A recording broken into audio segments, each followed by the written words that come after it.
does number 2 work for? Well, if you are the number 2 prospect for the Twins and your name is Brooks Lee, you now work for the Minnesota Twins as the number 2 prospect, according to MLB Pipeline, has been promoted to the major leagues. We'll talk about the good, the bad, and the ugly for why that has happened and much, much more. This is Locked On Twins.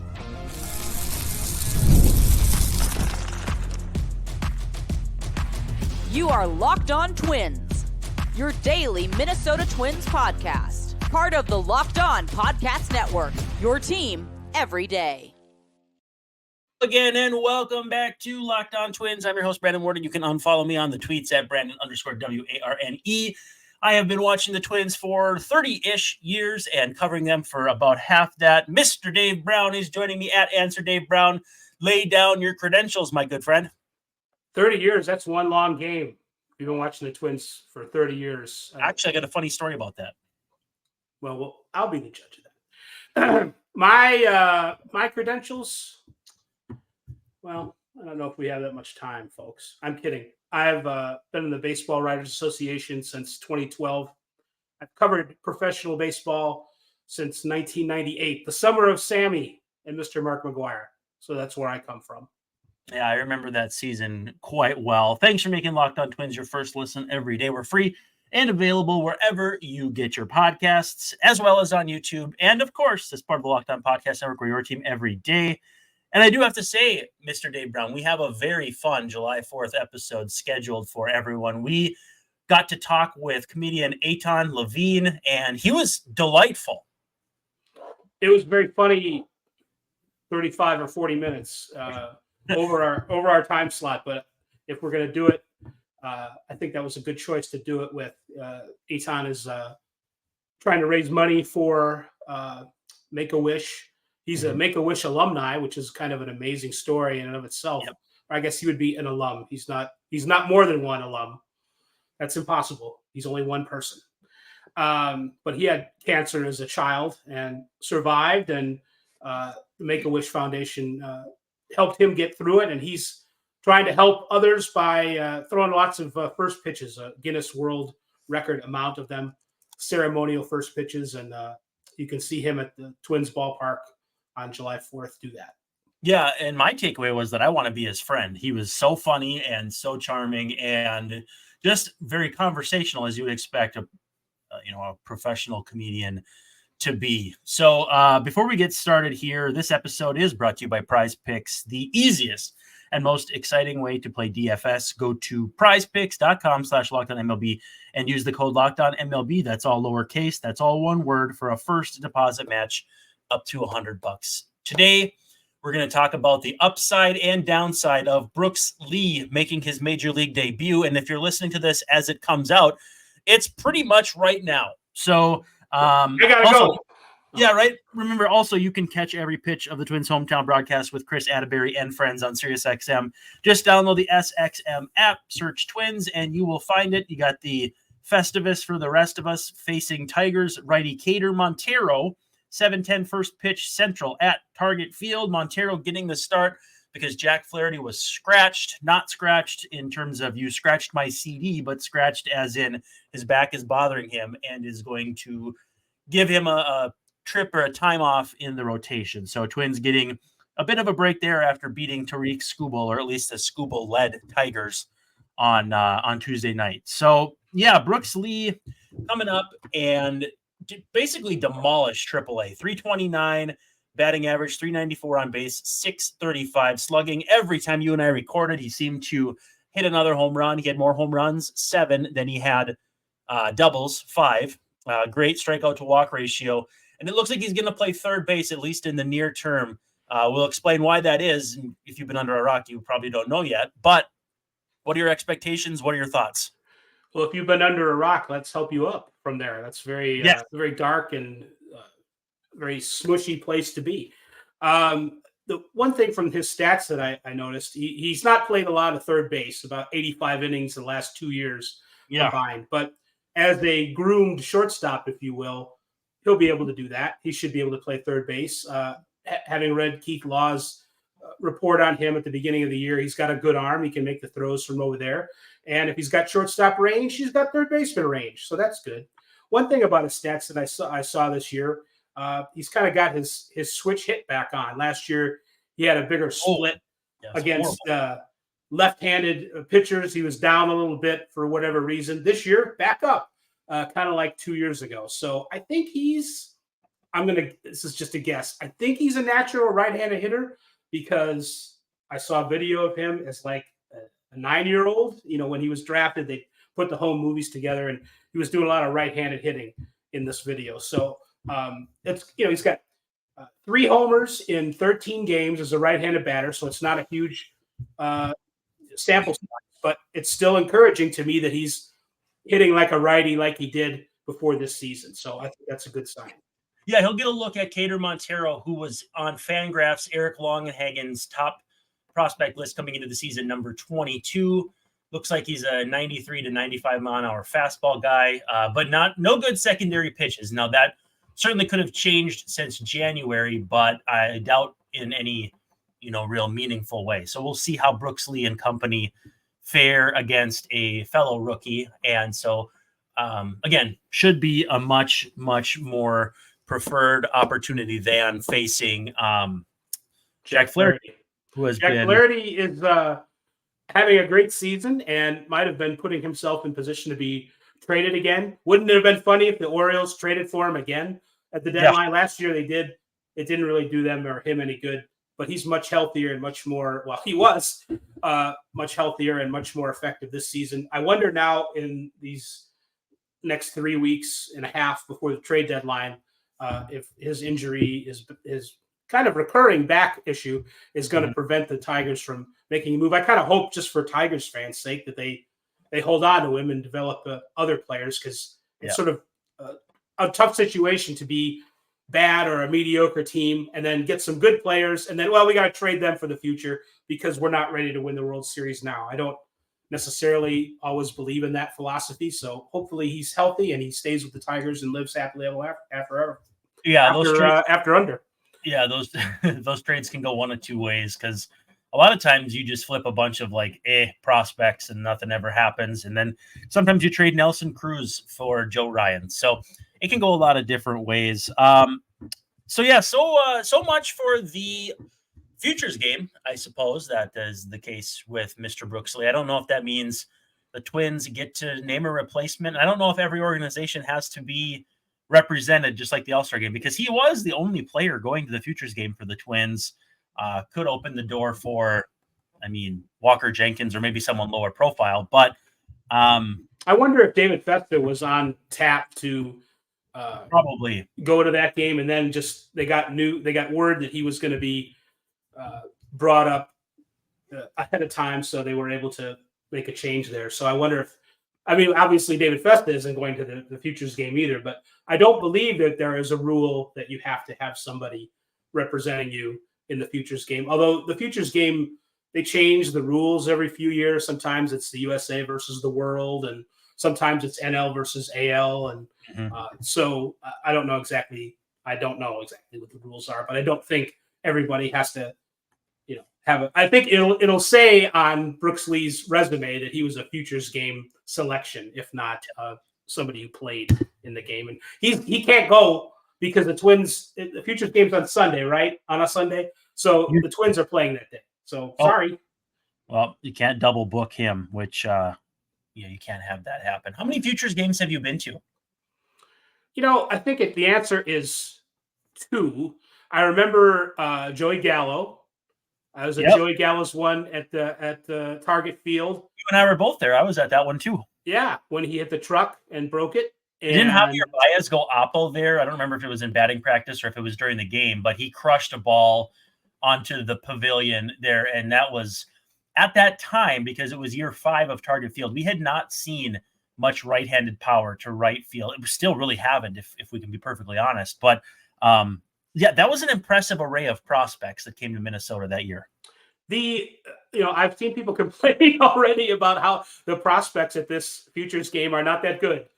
And I think we need to, that stuff is cyclical, and the great young players in the game, unfortunately, I think for this generation have been up for a year or so. So, the absolute best players who could be in the futures game are actually, as we kind of discussed already in the majors. So it's that stuff can be fleeting. So it's I can't say that I'm necessarily looking forward to this futures game more than others either. But just keep that in mind that there aren't like Gunnar Henderson clones in every future game. It's not going to happen every year. Okay, well let's take our first break, and when we come back, I do have a question about the futures game, and then we'll get into the tough news of the day, which is Royce Lewis going on the injured list yet again, this time with an adductor strain. But again, first, a word from our sponsors.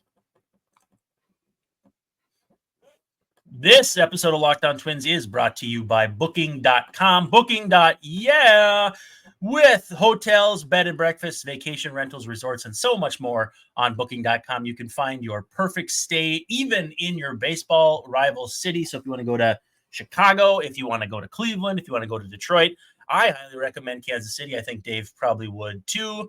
And, if you are a Twins fan, you want to go try some Chicago-style pizza, I did see that that's considered an overrated pizza town. I don't know how you feel about that, Dave. Who said that? Dave from Barstool. I'm not really a Barstool guy, but I happened to catch that, and he said it was a bit of an overrated pizza city. Well, you can decide for yourself by going there and going through Booking.com to set yourself up with somewhere to stay and all that fun stuff. But Booking.com is the place to go. You can get hotels that overlook stadiums, family-friendly resorts, all of that. Booking.com has so many choices across the United States for your summer travel this MLB season. The right stay can make you a fan of any U.S. city, even your rivals. Book today on Booking.com on the site or in the Booking.com app. And we do have to give some love to our friends at GameTime. If you are looking for tickets to go to a ball game, this is the place to check out, whether you're looking for a little 4th of July Target Field action or if you want a midweek game sometime in September. GameTime is the place to go. You have just incredible opportunities to save money, get the best prices, and all that stuff. GameTime is an authorized ticket marketplace of Major League Baseball, which makes getting tickets faster and easier. And prices on the app actually go down the closer you get to the first pitch. There's last-minute deals, all-in prices, views from your seat, and the lowest price guarantee. So GameTime will take the guesswork out of buying MLB tickets. Their guarantee is that if you find a ticket cheaper elsewhere, they will give you 110% of the difference. So again, GameTime, it's a no-brainer. It is the perfect place for you to go get tickets. There's flash deals, which you can get exclusive in-app deals on select seats ahead of the game or event. Zone deals, which is when you choose a section and GameTime chooses the seats for you. And then all-in pricing is, how you get that bait and switch some other places where you see a price up front and then you find out on the back end that you're going to be paying a whole lot more. Doesn't have to happen at GameTime. So take the guesswork out of buying MLB tickets with GameTime. Download the GameTime app, create an account, and use code LOCKEDONMLB for $20 off your first purchase. Terms do apply. Again, create an account and redeem the code LOCKEDONMLB for $20 off. Download GameTime today. Last minute tickets, lowest price guaranteed. So I got a theory, Dave Brown. It's that the new MLB call-up rules where you have incentives to bring guys up, or at least not the opposite, where Chris Bryant needs a little more seasoning long enough.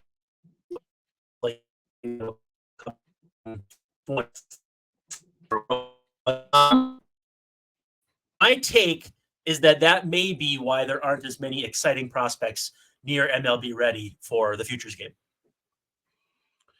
That could be. I guess I sort of gave away what my response would be to that is in that all that stuff is cyclical, and sometimes there are better prospects than other times. I look at this through kind of in a funny way through the prism of fantasy baseball, because I look at who comes up in our the prospects have something to do with what we spend our free agent acquisition budget money on. Not to be too inside fantasy, but in the league that I spend most of my time with, it's not one of those dynasty type leagues where you have minor leagues and lots of players who are in A-ball and that kind of thing.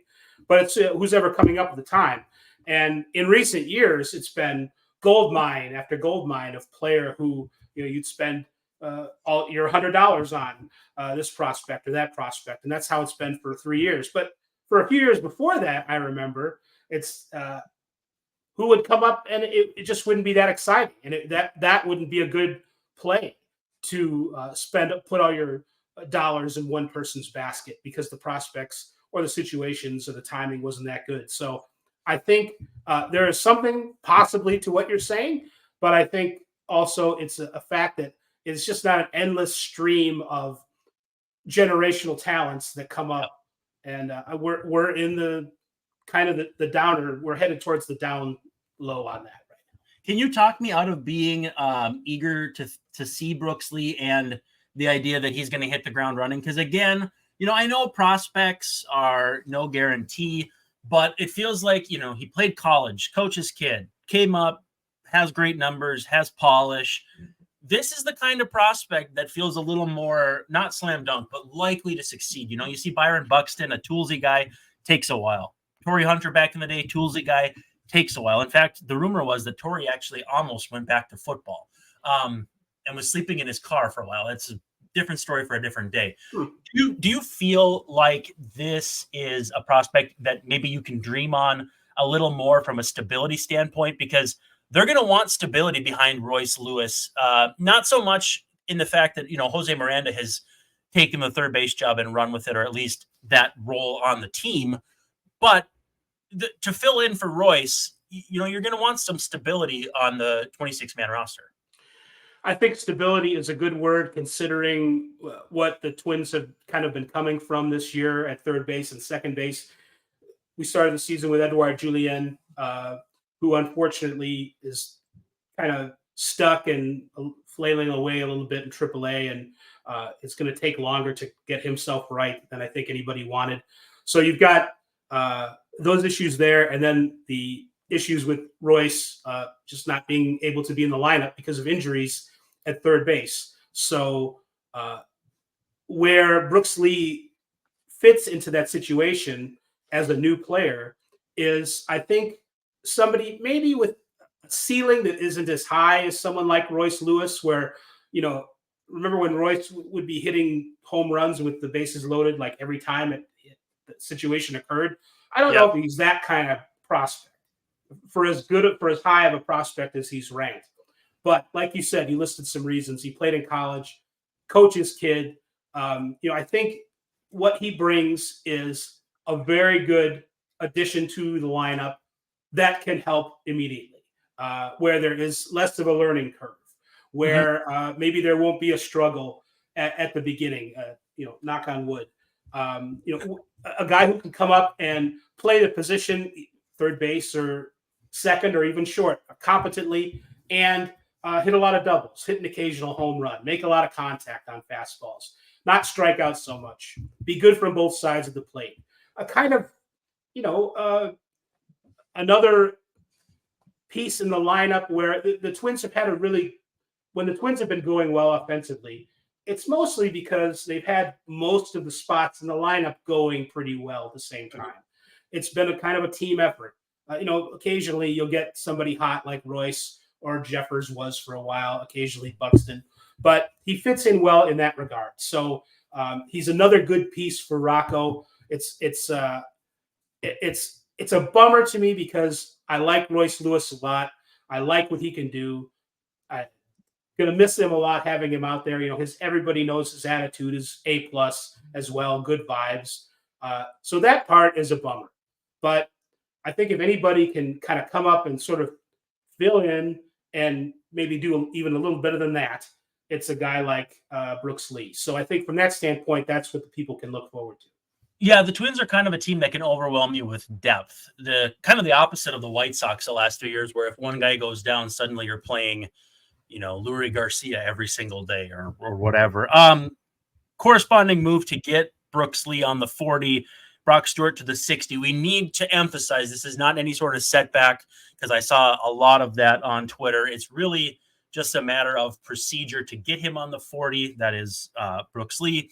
it sounds as though, yeah, I mean, even with where Stewart is at, which is, throwing and all that, he's probably an after the All-Star break situation, which at that point you kind of kick the can down the road to figure out what happens on the 40 there. And also Zach Weiss, I think it is. I don't think it's Weiss, like a beer from Wisconsin, also going on a rehab at Fort Myers. So could be some bullpen reinforcements coming, but again, not a setback for Brock Stewart. No, I'm trying to remember when Brock got hurt initially, how long it's been anyway. So I believe it was the first week in May, which is bringing us right up to 60 days anyway. I'm gonna pull it up just to be sure, but that sounds right. I needed some mental reinforcement, as I often do on my memory. But so yeah, it is a procedural thing. So he doesn't need to be on the IL for 60 more days. I think people do double takes when they see moves like that. It's but we talk about it enough that we've talked about what do they got to do to make an opening on the 40-man roster? Well, maybe they can slide Brock Stewart over to the 60-day IL. And he was, I think, I want to say yesterday, he did either a side session or a bullpen session, and is supposed to again in a couple days. So 2 bullpen sessions this week. That would have been in late June, according to Betsy Halfand of the Pioneer Press. And May 3rd, he was put on the injured list. So I'm not great at days, but knowing that's about 60 days, is it not? Well, June is 30 and May is 31 minus 2 or 3. We're probably right at 60. So right. So he wasn't, like you said, he wasn't about to come off, but he is making slow progress. I think they're exercising an abundance of caution. They do. And the thing about setbacks and Brock Stewart is, I think we'll see him in, maybe late July, maybe even before late. But it's like, well, how long can they keep him for? And when we're spinning the wheel of fortune on this, are we going to be able to have him in October? I mean, I think he's got a long history of arm issues, so you got to be careful. So we'll see. But no, this is not a setback for Brock Stewart. In fact, relatively speaking, he's doing kind of well right now. So we're going to talk about a setback from one of our bosses.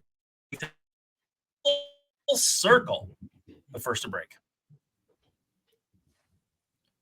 PrizePicks is America's #1 daily fantasy sports app. They have over 5 million active users, Dave. Did you know that?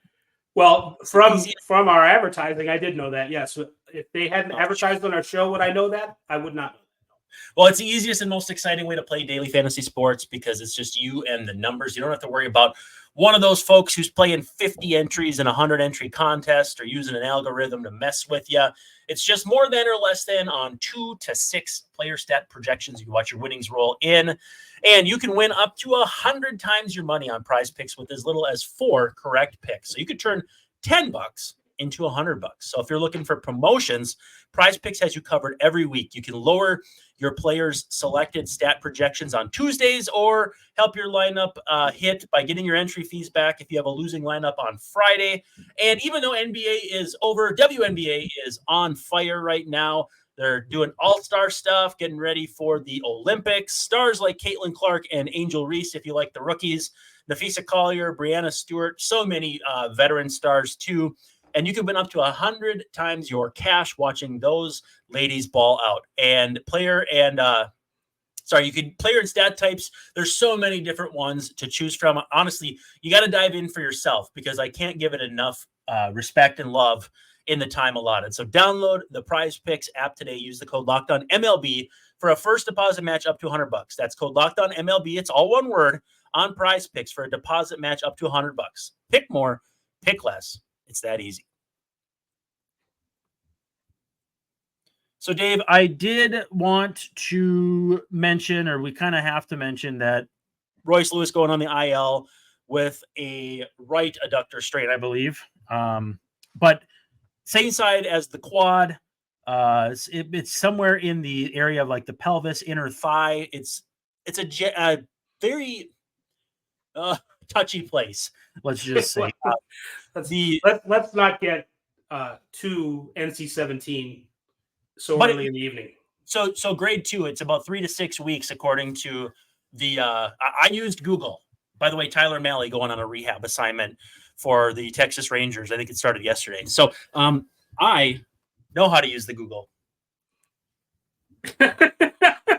Yeah. I made fun of somebody for saying, "Hey, according to Chat GPT, it's 2 months." I know exactly who you're talking about. Their last name is a city in Iowa. Some of the people that I don't want to block everybody or mute everybody, but there are just some people who are insufferable. I cannot suffer them. I literally cannot suffer them. This is one of them. This is one of them. And I mean, why don't you just ask a Ouija board when Royce is coming back, buddy? And I forgot your original point. There's one thing I want to ask you about and talk about as well. Are we thinking that Brooks Lee is going to play more second base or third base? I had that on my format to ask you. All right. Well, my thought is you've got Miranda. Miranda can't play second base, and he's a third baseman by definition. Lee is a switch hitter. I mean, maybe you don't play him every day. Maybe you do. Some of this, it also has to do with, well, who's going to DH? Who has to DH?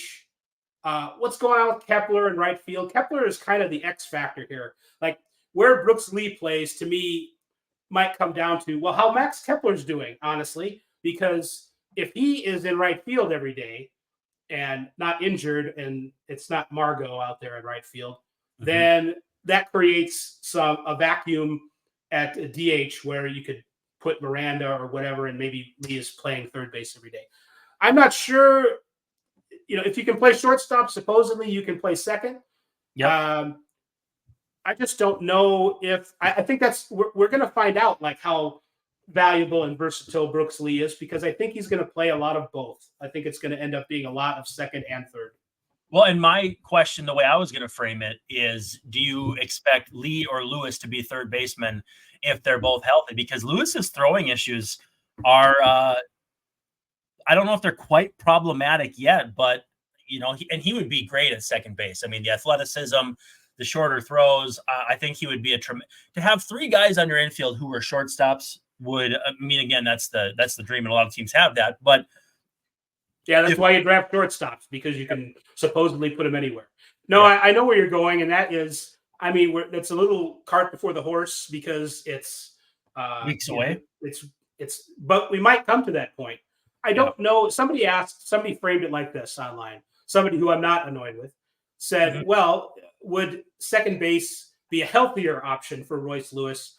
I'm not sure if his legs can take the throwing from third. I didn't necessarily agree with that point, but I think your one's athleticism might be tested a little more at second. There might be more running after pop-ups. I think the pop-ups that the third baseman runs after are higher in the air. There's less actual running. The second baseman, you might have to sprint after some stuff, and that might be an issue with something we don't want Royce Lewis to do. So he would be kind of a big second baseman, but I think maybe that, to answer your question, long term, it depends on where Lee looks better. Is Lee a much improved third baseman over Royce Lewis? Would he be a much improved second baseman? Are you going to get everyday kind of second base defense out of Brooks Lee? So I think that it might be up to Brooks where Royce Lewis's next main position is, second or third. And it's not as though Royce can't get better at throwing, and I think the arm strength is there as well. But also, I think it's actually kind of fun to think about how that infield projects moving forward. Is it Lewis at second, Lee at third, or vice versa? Julian at first or DH, Miranda at first or DH, Alex Kirilloff at first or in the outfield or whatever, Larnach in the outfield. The amount of young offensive talent that this team has, before you head over to top prospects on MLB Pipeline and you see Walker Jenkins and Emmanuel Rodriguez and Luke Keeschel, who's been a guy with a lot of helium lately, Gabriel Gonzalez. There's a lot of things to be excited about with the offensive prospects on this team. Oh, and by the way, Matt Wallner still exists too. He's coming off being named the International League Player of the Month for June. He slugged over 700. And, you can't keep a man like that down. So this offense has the possibility to be even better than it has been, and it's been one of the best in the AL for quite some time. Good for Matt Wallner, by the way. I think that is a guy. Everybody who's a major leaguer, them staying in the major leagues partially teeters on how their confidence is, and I think he really got beat down there for a while. He was not only struggling, but mentally struggling because he was struggling. And it took him a while to kind of get out of that hole. Well, not unlike Julian.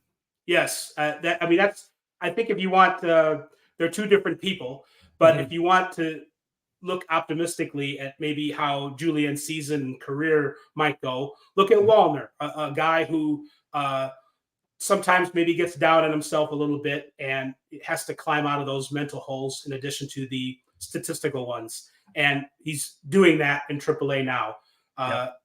Julian is not there yet, but maybe he's just got to touch bottom before getting back up to the surface. It's just probably going to take a little bit longer than anybody wanted.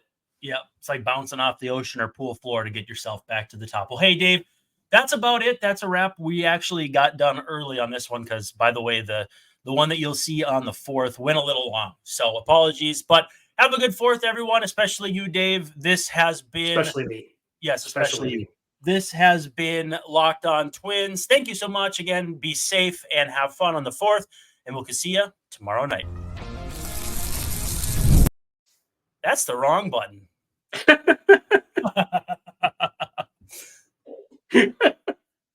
So what? But that was the intro. Should I stop talking? It's okay. Hey, again, thanks everyone for hanging out with us. This has been Locked On Twins, and we'll see you a little later.